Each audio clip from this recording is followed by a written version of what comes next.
Well, hello everyone, once again from Lone Star Automotive. It has been a while since we've been able to do one of these videos, but we wanted to return to our series of vids on commonly asked questions we get from customers. One of the questions we always get is, what's a ball joint?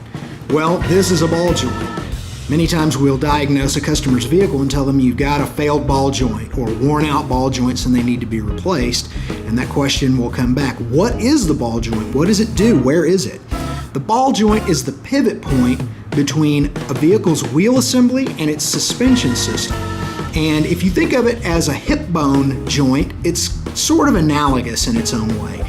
You have this piece here that goes in to this casing, and this casing actually is a joint, and there is a ball at the end of this spindle here.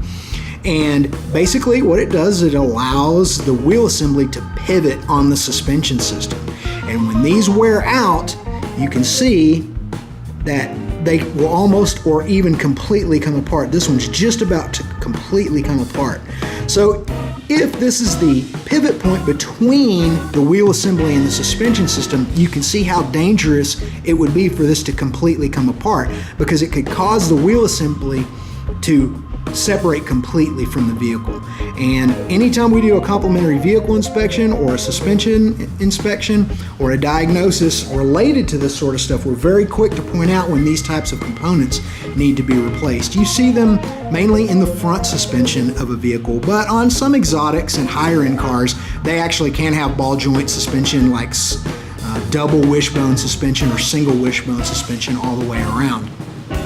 And we always want to make sure that those components are in good shape, because literally the ability of your wheels to stay on the vehicle is very, very much contingent upon whether or not this component is in good operating order. So there's another quick little video on common questions. We'll try to start returning to these a little bit more often, but there's a ball joint. See you guys next time.